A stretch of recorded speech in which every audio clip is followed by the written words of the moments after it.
Bonjour à tous. Bonjour à tous, bonjour à tous. Prions et allons dans la parole de Dieu ce matin.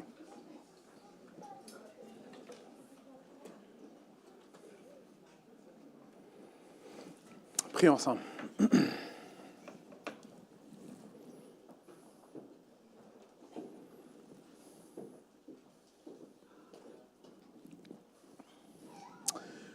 Tendre Père, nous te remercions pour une autre journée. Nous te remercions, Seigneur, pour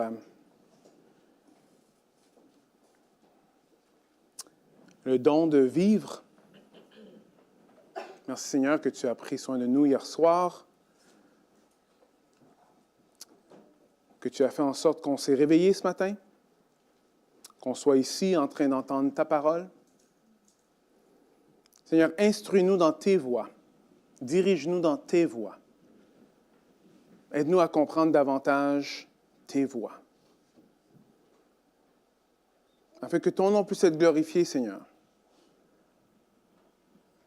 Afin que la croix ne soit pas rendue vaine parmi nous. Mais que sa puissance puisse nous transformer à la ressemblance de Jésus-Christ. Je prie ça en ton nom, Jésus. Amen.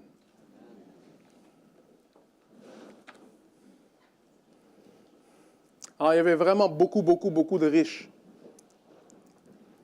Corinthe était rendue la ville qui était la plus grosse ville à Rome. Alors, elle dépassait même Rome. À Corinthe, c'était une place où on pouvait aller et il y avait vraiment beaucoup d'opportunités pour faire de l'argent. Et évidemment, il y a eu beaucoup de monde qui ont fait de l'argent. Mais c'était aussi une autre place où est-ce que les anciens esclaves y allaient. Alors, à Corinthe, il y avait deux classes. Il y avait ceux qui avaient beaucoup d'argent et ceux qui n'en avaient pas beaucoup.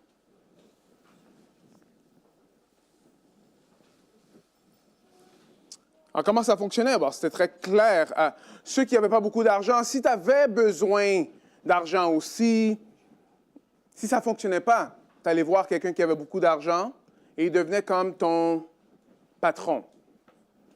Pas patron dans le sens ton patron au travail, mais patron dans le sens que oui, tu devenais son esclave.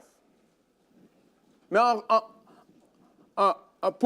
revanche, mais ce que le patron recevait, c'est qu'à chaque fois que le patron marchait, tu pourrais marcher derrière lui. Après, tu disais, oui, ça c'est le patron. On est d'accord avec lui. On aime ce qu'il est en train de faire. Alors, il y avait vraiment beaucoup de paraître à Corinthe. Il y avait vraiment beaucoup de paraître. Alors, pour avoir du respect, il fallait être respecté. Ils disent que Corinthe était peut-être l'équivalent aujourd'hui de Los Angeles ou Hong Kong. Il y avait aussi beaucoup de dérives sexuelles. Si on t'appelait « Ah, toi, tu es comme un Corinthien », ça, c'était la pire insulte que tu pouvais avoir. « Ah, toi, tu es un Corinthien ». Ou « On fait les choses à la corinthienne », ça voulait dire qu'on fait les choses en débauche. C'était un peu le contexte historique dans lequel on se trouve. Alors, quand on voit que Paul est en train de leur dire « Hey, soyez pas divisés », et il y en a qui disent « Ah, mais moi, je suis de Paul, moi, je suis d'Apollos », ça reflète beaucoup la société. Et la société était rentrée dans l'Église. De la même façon que la société aimait des patrons, les personnes qui étaient très importants. C'était rentré dans l'Église. Alors, moi, je vais choisir une personne, je vais en choisir une autre, et moi, je vais représenter cette personne-là.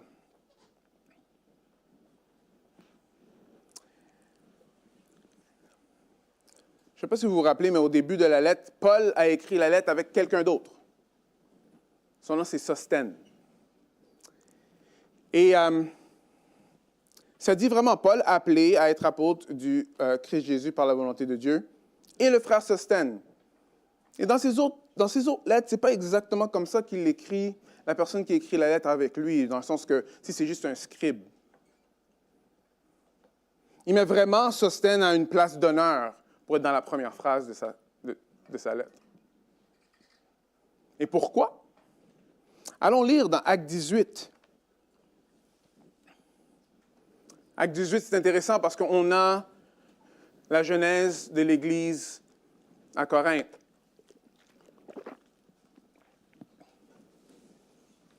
Où est-ce qu'on voit que Paul, il va à Corinthe et Dieu fait grâce. Et après, il y a un bon nombre de personnes qui viennent à l'Évangile.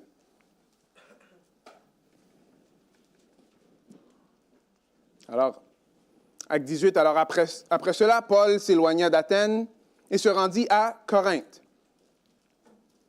Il y trouva un Juif du nom d'Aquilas, originaire du Pont, récemment arrivé d'Italie avec sa femme Priscille, parce que Claude avait ordonné à tous les Juifs de s'éloigner de Rome.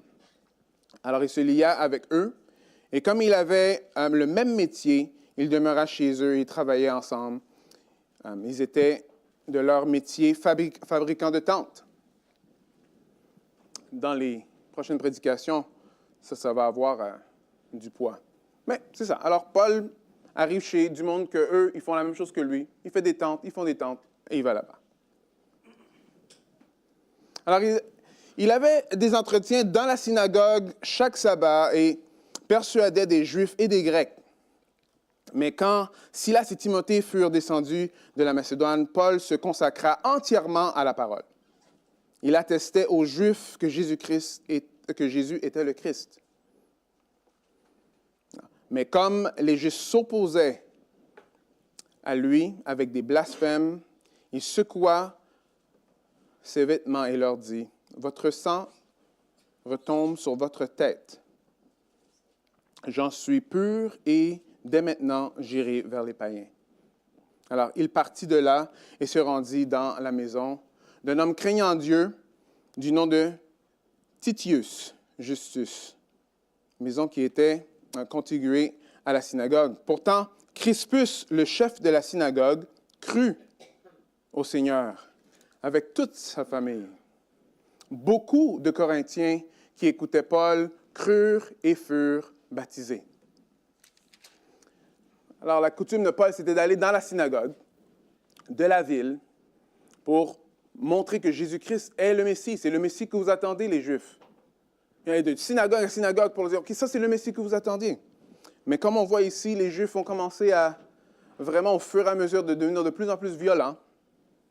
Alors, Paul, lui, dit, OK, si vous ne voulez pas de ce Messie, je vais aller vers les païens. Il va vers les païens.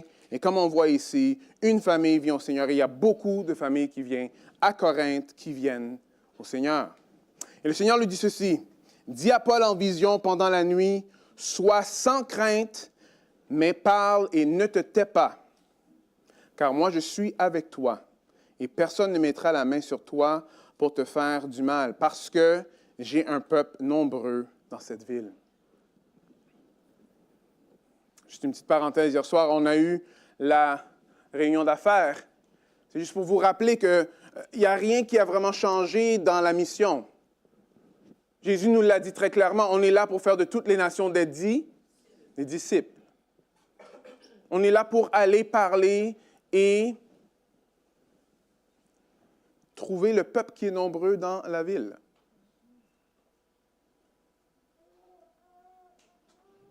Alors, il y en a qui vont rentrer par les portes ici.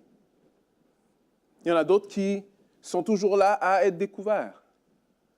Mais ici, il y a un peuple nombreux dans cette ville. Il y a un peuple nombreux dans la ville. Oh, c'était comme ça à Corinthe. Dieu n'a pas terminé ici à Repentigny. Parlons. Parce qu'il est avec nous. Parce qu'il est avec nous. En voilà la genèse de l'Église de Corinthe. C'est quand même assez incroyable. Plein de monde viennent à l'Évangile parce que Paul a partagé l'Évangile. Après, c'est dit, il demeura 1 an et 6 mois à enseigner parmi eux la parole de Dieu. Gloire à Dieu, amen. Alors que Galion était proconsul de l'Achaïe, les Juifs se soulevèrent d'un commun accord contre Paul et le menèrent devant le tribunal en disant, « Cet homme persuade les gens de rendre un culte à Dieu d'une manière contraire à la loi. » Alors Paul allait ouvrir la bouche lorsque Galion dit aux Juifs, « OK, écoutez-moi bien, OK? S'il s'agissait de quelques injustices ou de quelques délits, je vous écouterai patiemment, vous Juifs, comme de raison. Mais il s'agit de discussions sur les mots, sur des noms et sur votre loi. Cela vous regarde. Je ne veux pas moi-même être juge. » Alors, il les renvoya du tribunal. Écoutez bien ce qui s'est passé. Alors, tous prirent qui? Sosthène, le chef de la synagogue, et se mirent à le battre devant le tribunal, sans que Galion s'en mette en peine. Après là, Paul va aller dans une autre ville. Et plus tard, il y aura Apollos qui va venir. Ça, c'est le début de l'Église de Corinthe. On a le frère Sosthène qui est là. Le chef de la synagogue. Quelqu'un qui est respecté, mais qui se fait rouer de coups ici, qui se fait humilier. Au point que même les Romains disent, ça n'a rien à faire avec nous, ça. Et ça, c'est la personne qui est au début de la lettre de Corinthiens que Paul met. Je trouve ça assez incroyable de voir comment que Dieu, lui, il fonctionne. Il ne fonctionne pas comme nous. Nous, on veut les forts, ceux qui sont bons, ceux qui sont capables. Mais Dieu, lui, va prendre ceux qui sont humiliés, ceux qui ont l'air faibles, et il va les élever à des places d'honneur. Pour des millénaires, on lit la lettre de Paul aux Corinthiens. Et ça commence avec le frère Sosthène.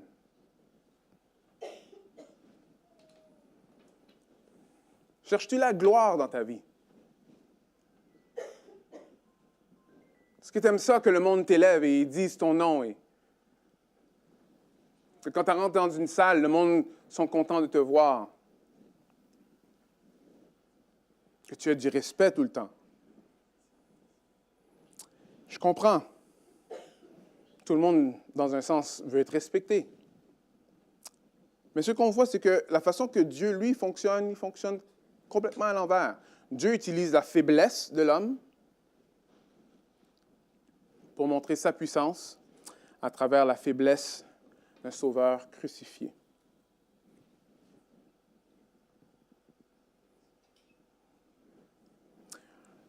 Une des choses qu'on lit, la lettre aux Corinthiens, ça heurte, ça va offenser. Pourquoi ça va offenser? Parce que ça va offenser n'importe qui a de l'orgueil. Ça veut dire tout le monde.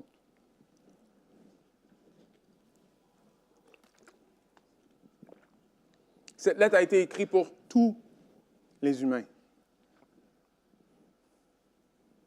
Verset 17, elle dit ceci, « Car Christ ne m'a pas envoyé baptiser, mais pour annoncer l'Évangile, et cela sans la sagesse du langage, afin que la croix du Christ ne soit pas rendue vaine. » Paul, ici, aujourd'hui, il veut nous montrer la façon que Dieu il fonctionne. Et c'est complètement contraire à la façon que que les hommes fonctionnent. Les hommes sont orgueilleux, ils sont à propos de l'ego, ils sont à propos de eux.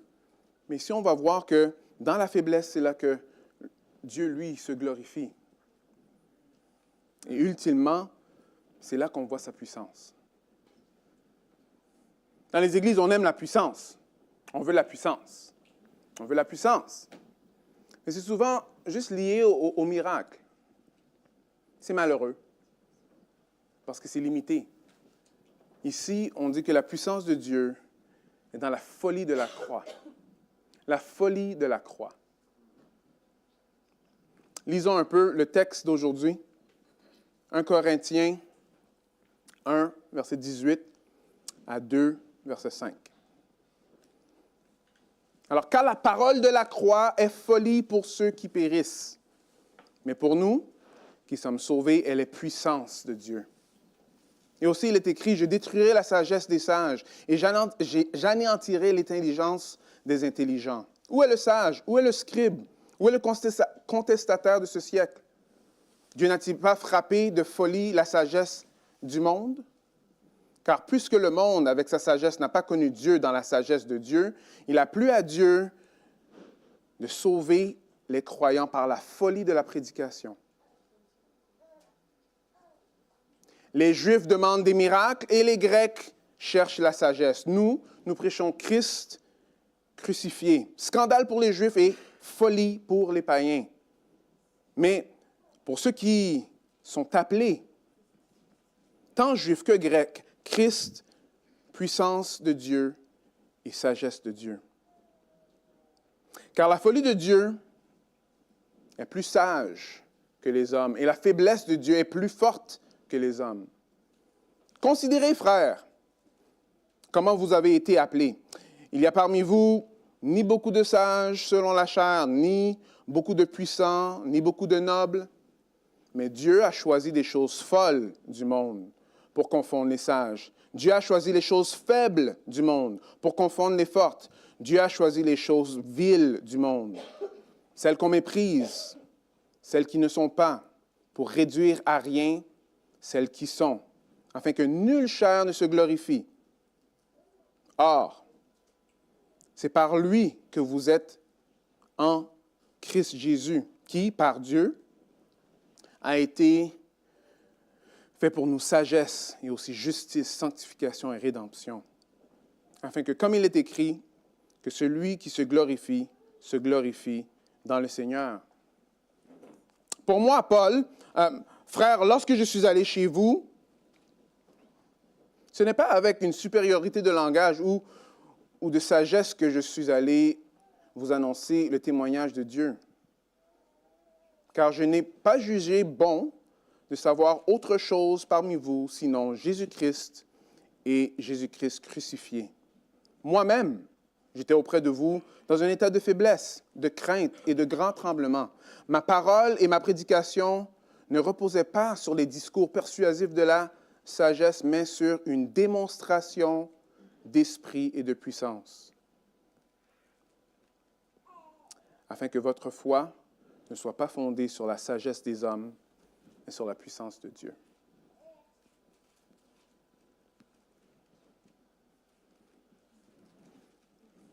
La croix est une folie pour le monde, mais puissance de Dieu pour le croyant.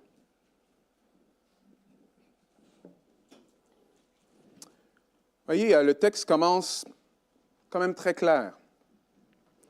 Il va dire que la croix est une folie pour ceux qui périssent et pour ceux qui sont sauvés, c'est puissance de Dieu. Si tu m'écoutes encore ce matin, si vous m'écoutez ce matin, il y a juste deux places. Il y a juste deux places, il y a juste deux états pour les humains. Ceux qui périssent et ceux qui sont sauvés. Il y a juste ceux qui périssent et ceux qui sont sauvés. Ceux qui sont sauvés savent qu'ils périssaient. C'est pour ça qu'ils sont allés vers un sauveur, pour les sauver. C'est drôle parce que je parlais à des amis d'enfance et en anglais, on les appelle les born again, les nés de nouveau. Mais la façon qu'ils parlaient des nés de nouveau, c'est comme un nom. Alors, ils disaient, bon, OK, les born again aux États-Unis, les born again, les born again. Après, j'ai dit, mais qu'est-ce que ça veut dire, born again? Je ne sais pas. Pour eux, c'est comme un genre de parti politique. Je dis, mais est-ce que tu sais ce que ça veut dire, né de nouveau? Parce que des fois, on va dire, ah oui, mais moi, je suis sauvé. Oui, moi, je suis sauvé. Sauvé de quoi? C'est ça que la parole de Dieu est en train de nous montrer. Il y en a qui périssent et il y en a qui sont sauvés. Sauvés de quoi? On peut parler à certaines personnes religieusement et on va voir, ils ont un langage religieux, des versets religieux. On pose la question, ils ne sont pas vraiment au courant de c'est quoi sauver de quoi. Parce qu'il y a un problème dans le monde et le problème, c'est le péché. Le péché détruit. Le péché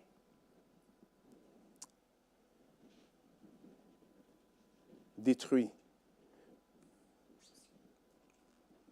Alors, pour être sauvé du péché, on a besoin de mettre notre confiance. En qui? Dans le message de la croix.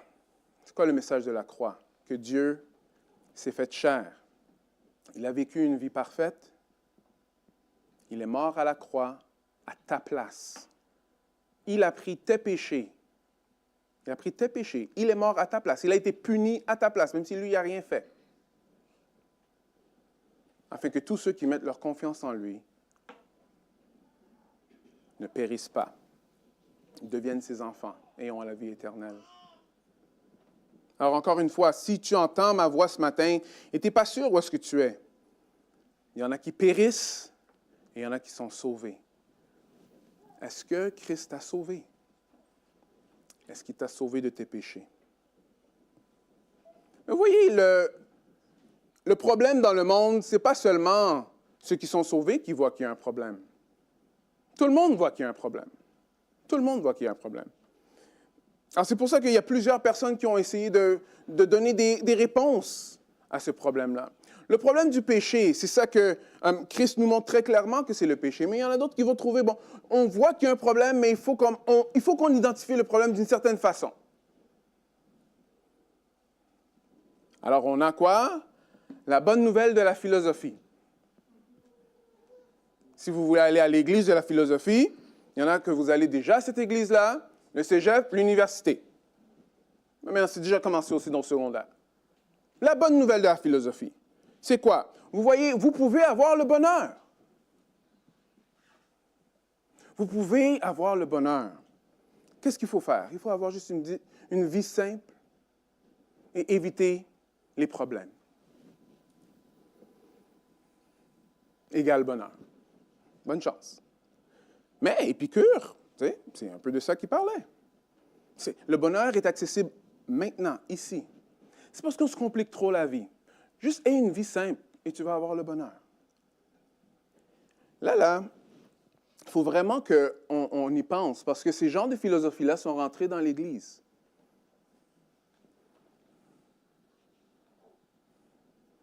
Ou bien c'est des philosophies qui font guerre à l'Évangile, que la joie vient de Christ. Je le dis souvent, non, mais c'est la Sainte Paix qui me donne la joie, moi. Vraiment. Tu es déjà allé en vacances et que tu es retourné et que tu n'es pas plus reposé que tu es parti? C'est déjà arrivé, on peut lever la main. Mais pourquoi? Il y en a qui peuvent même avoir des vacances qui sont très longues. Ils retournent, ils ne sont toujours pas reposés. Mais c'est pas parce qu'on ne fait rien qu'on est en repos. Jésus va dire ceci, « Venez à moi, vous tous qui êtes fatigués et chargés, et je vous donnerai du repos. » C'est Dieu qui donne le vrai repos. Crois-tu ça? Crois-tu ça? Il y a les stoïciens que eux, bon, dans le fond, il faut que tu sois capable de gérer la souffrance. Tu sais? Oui, il y a de la souffrance qui sont là, mais comme, tu sais, organise-toi. Il faut que tu sois plus discipliné. Retiens-toi. Fais attention à ci, fais attention à ça. Ou bien, quelque chose de très populaire, construis ta vie. Fais ta vie. Comme, tout ce que tu as besoin, c'est d'imaginer ta vie, et c'est ça que ça va être ta vie. Ça, si vous avez déjà vu un film de Disney, vous connaissez ça. Tu peux devenir qui tu veux, man. Qui tu veux. C'est intéressant, parce qu'avec le temps, avec les années, on voit un peu les effets de ça. Il y a des personnes que j'ai rencontrées, que je connaissais au secondaire, qui ont toujours ce genre de trame sonore dans leur tête. Je peux devenir qui je veux. Oui, mais t'es poche, là. T'es pas bon, là. T'as pas compris après 15 ans? Non, tout ce que j'ai besoin, c'est juste essayer plus fort. OK, vas-y.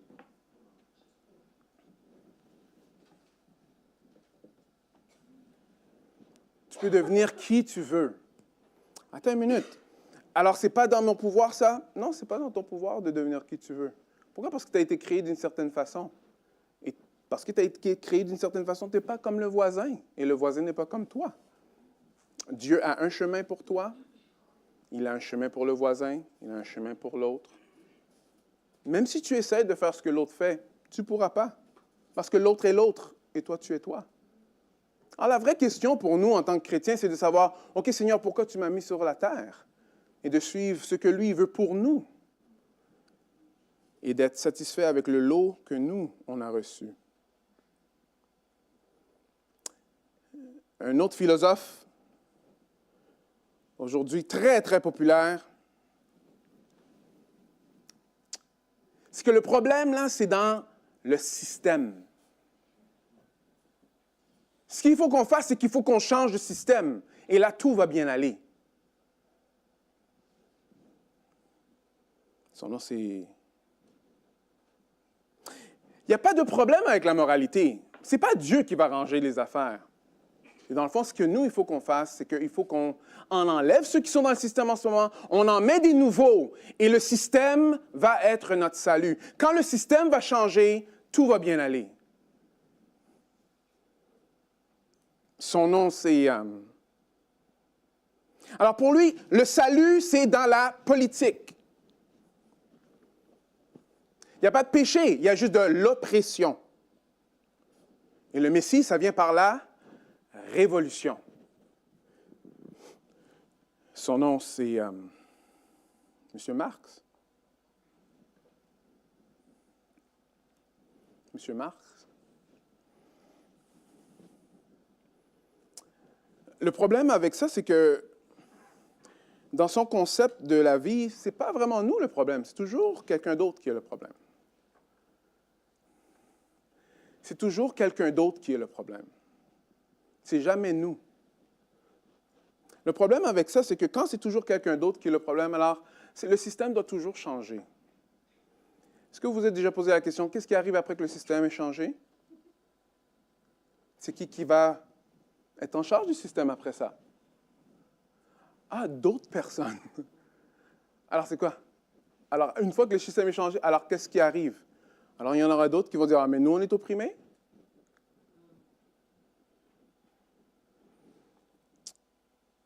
La folie de la croix dit ceci, que le problème, c'est dans le cœur humain. Le problème, c'est le péché. Le problème, ce n'est pas le système. Le problème, c'est le péché. Ce qui est attrayant avec Marc, c'est qu'il va parler de l'injustice. Et on a tous vécu de l'injustice. Il donne une espérance qui est comme, OK, tout ce qu'on a à faire, c'est de se rallier ensemble, là. Après, on va faire bouger les choses. Très attrayant. Mais le problème, c'est que la révolution en donne une autre, en donne une autre, et en donne une autre, et en donne une autre. Et il n'y a jamais vraiment la paix.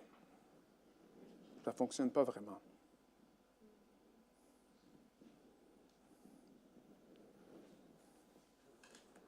Où est le sage? Où est le scribe? Où est les contestataires de ce siècle? Dieu n'a-t-il pas frappé de folie la sagesse du monde? C'est ça que Paul est en train de dire en ce moment.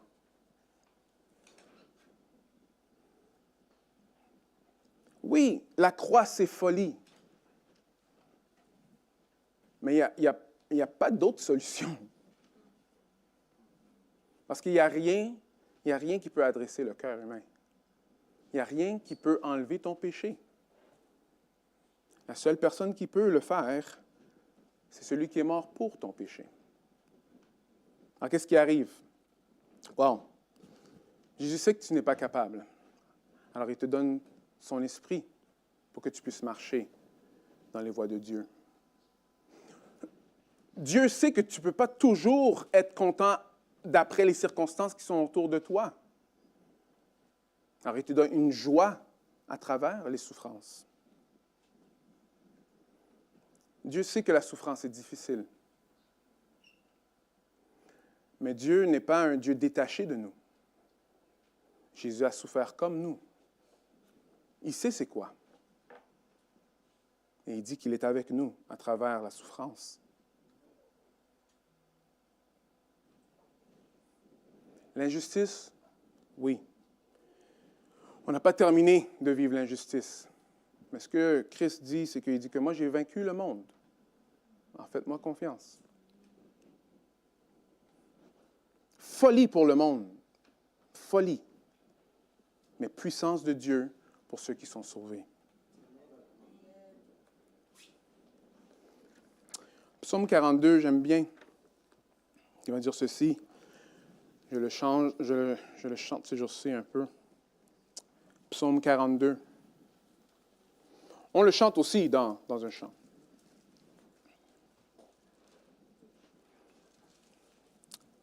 Alors nous, on le connaît comme une biche soupire après l'eau d'un ruisseau.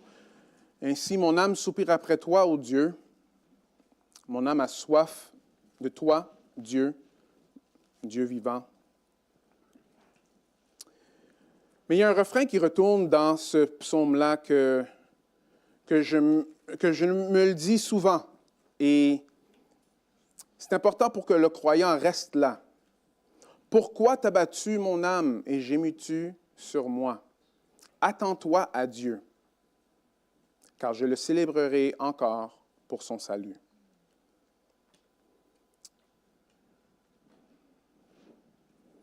Alors, dans la souffrance, on a tendance à vouloir s'abattre sur nous-mêmes. Mais le psalmiste, lui aussi, il comprenait ça. Mais il ordonne son âme. Attends-toi à Dieu. Ici, c'est je le célébrerai ou je l'adorerai encore et encore parce que c'est Dieu qui sauve. C'est le Dieu de mon salut. Connais-tu ce salut-là? Est-ce que tu as déjà goûté de ce salut-là? Le salut qui transforme, le salut qui a l'air fou au monde. Mais ça, c'est le salut que Christ offre à tous ceux qui se tournent vers lui. Il ne te sauve pas juste pour te laisser aller, non. Son esprit est avec toi tout le long. Et c'est par son esprit, dans cette paix-là, dans ce refuge-là, qui nous appelle à marcher. Amen. Alors, on continue en verset 21. Car puisque le monde, avec sa sagesse, n'a pas connu Dieu dans la sagesse de Dieu, il a plu à Dieu de les sauver, de sauver les croyants par la folie de la prédication. Par la prédication. C'est très intéressant. Ce n'est pas rien ce qui est en train de se passer en ce moment. On est en train de prêcher, mais pas prêcher n'importe quoi. On est en train de prêcher que Christ a été crucifié pour nos péchés. Et cette sagesse-là défait toutes les sagesses qui existent dans le monde. Que Dieu mourrait à ta place pour tes péchés.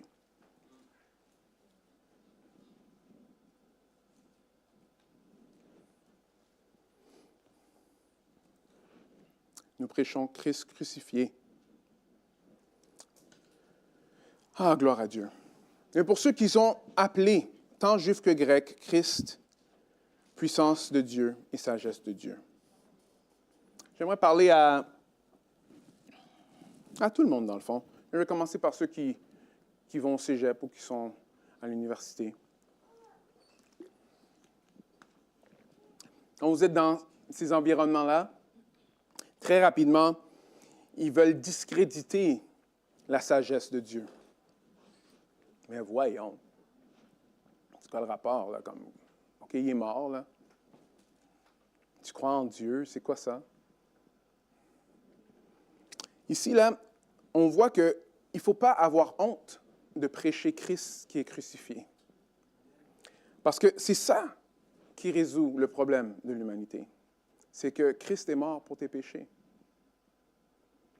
Alors, je t'encourage d'être fier. Okay? D'être fier.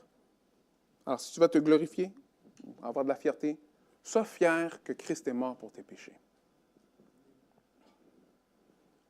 Ne laisse pas la sagesse du monde essayer de réduire la sagesse de Dieu. Parce que si tu as goûté au salut, alors tu sais que la sagesse de Dieu, c'est puissance de Dieu. Et c'est ça que les autres ont besoin autour de nous. Pour ceux qui connaissent d'autres religions, ça revient toujours à la même chose. Vous voyez, les Juifs, eux, ils voulaient des miracles. Et les Grecs, ils voulaient des personnes qui parlaient bien. Il y en a d'autres qui veulent d'autres choses. Être soumis ou d'autres choses. Tu n'as pas besoin d'avoir honte. Pourquoi? Jésus a déjà pris la honte pour toi. Jésus a été mis sur une croix pour toi et moi. Il est mort pour nos péchés. Pour que nous, on n'a pas besoin d'avoir honte devant le monde. La sagesse de Dieu, c'est puissance de Dieu. C'est ça que tout le monde a besoin. Si toi, tu parles à des voisins ou tu es au travail, mets la parole en pratique et quand tu as des conversations, n'ayez pas honte de ce que vous avez à dire. Oui, Jésus est mort pour tes péchés, mais c'est aussi comme ça qu'on peut être sauvé. Amen.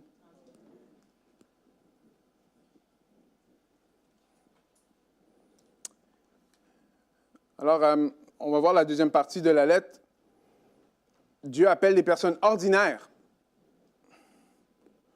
pour qu'il se glorifie en lui. Alors, Paul va considérer, frère, qu'il n'y a pas vraiment beaucoup comme il dit, il n'y a pas vraiment beaucoup d'intelligents ou de sages, de personnes qui sont nobles parmi vous. Non, il n'a pas dit qu'il n'y en a pas du tout. Alors, si tu fais partie d'une famille noble, gloire à Dieu. Right? Mais ici, on voit qu'il n'y en a pas beaucoup. Il n'y en avait pas beaucoup dans le temps, il n'y en a pas beaucoup ici aussi. Et Dieu choisit, ça dit Dieu choisit. Dieu choisit d'utiliser du monde ordinaire. Du monde ordinaire. Du monde qui n'ont pas vraiment beaucoup de statut. Pour faire quoi? Mais pour confondre ceux qui l'ont. OK, il faut qu'on adresse quelque chose. OK, mais si ce YouTuber-là, il devenait chrétien, tout le monde deviendrait chrétien. Si ce joueur de hockey-là, lui, deviendrait chrétien, alors là, tout le monde serait chrétien. Si le président d'un certain pays qui est en guerre en ce moment devenait chrétien, alors là, tout le monde... On arrête. Mais vous voyez, quand on fait ça, c'est qu'on met la gloire dans quoi? On met la gloire dans l'homme. Ça sonne très chrétien. Non, je veux qu'il soit sauvé. Oui, prions pour qu'il soit sauvé. Mais la raison pour laquelle on pense que lui va avoir tout cet effet-là, c'est parce qu'il a déjà de l'effet dans le monde en ce moment. Folie. C'est folie pour le monde. Notre message, c'est une folie. Et vous voyez, Dieu le fait comme ça d'une certaine façon. Il le fait comme ça pour une certaine raison. Il dit, Dieu a choisi les choses folles du monde pour confondre les sages. Dieu a choisi les choses faibles du monde pour confondre les fortes. Et Dieu a choisi les choses viles du monde. Celles qu'on méprise, celles qui ne sont pas, pour réduire à rien celles qui sont, afin que nulle chair ne se glorifie devant Dieu. Il n'y a aucun humain qui peut se glorifier devant Dieu. Est-ce que tu mérites d'être sauvé? Si la réponse est oui dans ton esprit, il faut réviser certaines choses dans la parole. On ne mérite pas. Et c'est comme ça que Dieu a choisi de faire les choses. Dieu a choisi les choses faibles. Je ne sais pas pour vous, mais souvent, je me sens faible dans ma marche avec le Seigneur. Mais pour savoir que Dieu, lui, dans ma faiblesse, c'est là que son esprit qui shine. Souvent, dans notre faiblesse, ce que Dieu veut nous montrer, c'est que tu n'es pas capable et tu as besoin de moi. Tu as besoin de moi. Alors, attache-toi à moi. Attache-toi à moi. Mais c'est une bonne nouvelle. C'est une bonne nouvelle. Regardez ce que Jésus-Christ est pour nous. Il est notre sagesse, il est notre justice, notre sanctification et notre rédemption. Il n'y a rien qu'on peut faire sans Dieu. Rien qu'on peut faire sans Dieu. Afin que si quelqu'un veut se glorifier, qu'il se glorifie dans le Seigneur. Les Corinthiens, vous avez un peu perdu de vue ça. Pourquoi? Parce que la société donnait tellement beaucoup d'accolades, beaucoup de respect pour ceux qui paraissaient bien. Pour ceux qui paraissaient bien. Alors, eux aussi, ils voulaient paraître bien.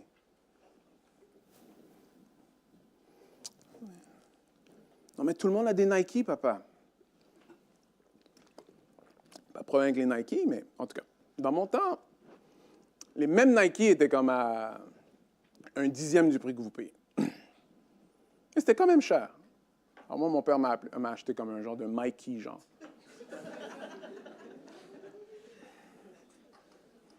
Et je n'étais pas satisfait. Je disais, papa, non. Ce n'est pas la bonne façon de faire.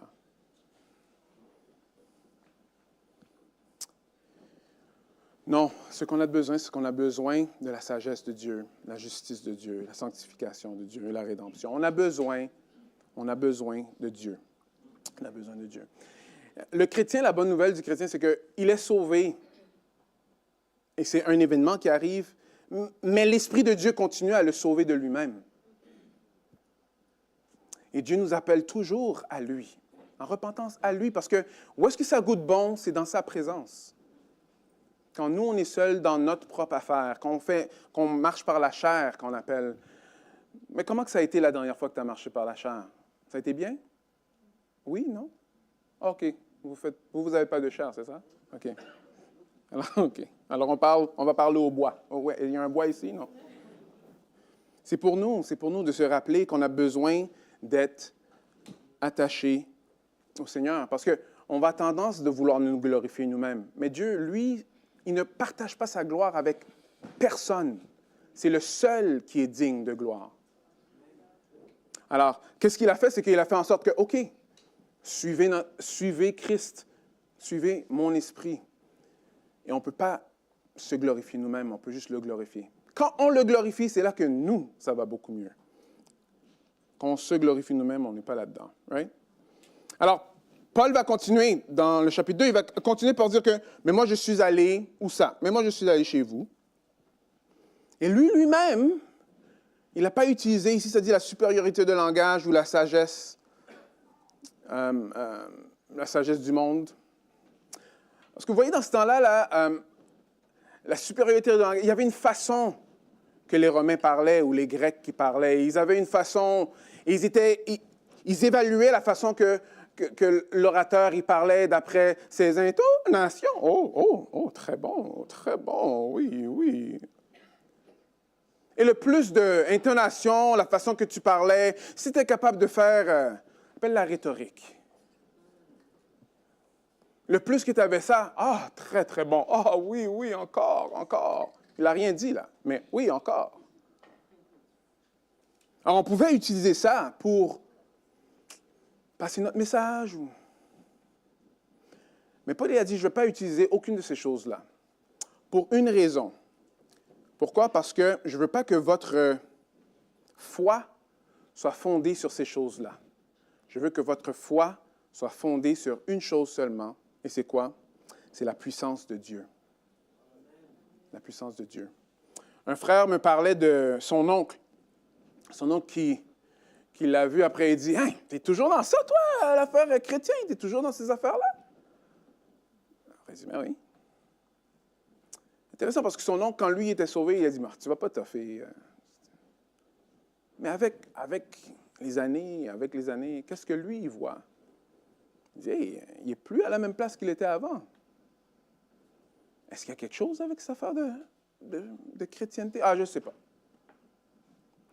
Mais ce qui est très clair, c'est ceci. C'est que cette personne-là est au courant qu'il y a une personne qui a rencontré Jésus et sa vie a changé. Merci, mon frère. Mon fils. Et mon frère, by the way. Yeah.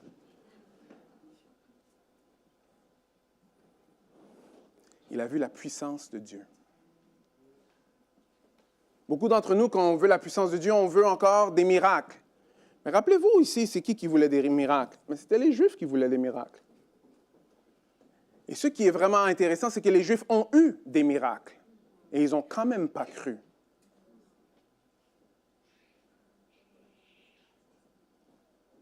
Mais la puissance de Dieu, que Dieu sauve encore aujourd'hui. Voilà ton miracle. Que Dieu te tienne à travers les temps les plus difficiles et que tu peux toujours glorifier son nom. Voilà le miracle. Que tu serais fidèle jusqu'au bout et qu'il dirait, viens, bon et fidèle serviteur, rentre dans la maison de ton maître. Voilà le miracle. L'Église, frères et sœurs, c'est un miracle de Dieu. La puissance de Dieu. La puissance de Dieu. Alors Paul, lui, il a parlé de Christ crucifié. That's it. Restons attachés à Jésus. Reconnaissons ce qu'il a fait pour nous. Reconnaissons sa patience envers nous et marchons dans ses voies. Pourquoi? Parce qu'on ne veut pas que notre foi soit basée sur autre chose. Juste sur la puissance de Dieu. Amen. Il dit, moi-même, j'étais auprès de vous dans un état de faiblesse, de crainte et de tremblement. Ma parole, ma prédication ne reposait pas sur autre chose, right? Sur une démonstration de l'esprit et de puissance. Regardez, c'est le pattern de Dieu. C'est le pattern de Dieu. Si on va dans... such a good thing. Vous le connaissez peut-être, Ésaïe 53?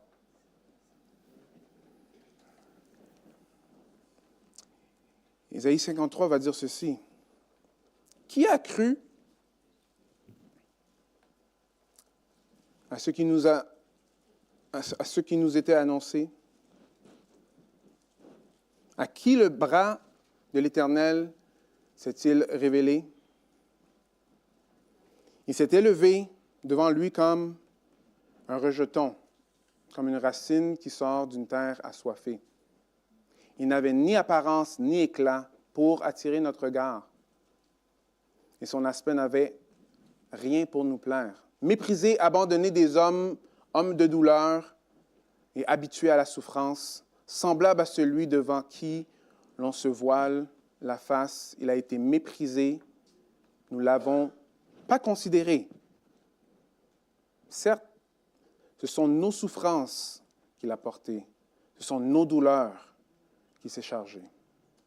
Et nous l'avons considéré comme atteint d'une plaie, comme frappé par Dieu et humilié.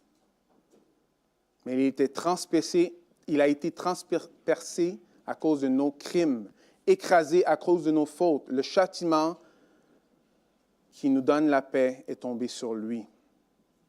Et c'est par ses meurtrissures que nous sommes guéris. Nous étions tous errants comme des brebis. Chacun suivait sa propre voie. Et l'Éternel a fait retomber sur lui la faute de nous tous. Il a été maltraité, il s'est humilié. Il n'a pas ouvert la bouche. Semblable à l'agneau qu'on mène à la boucherie, une brebis muette devant ceux qui l'attendent. Il n'a pas ouvert la bouche.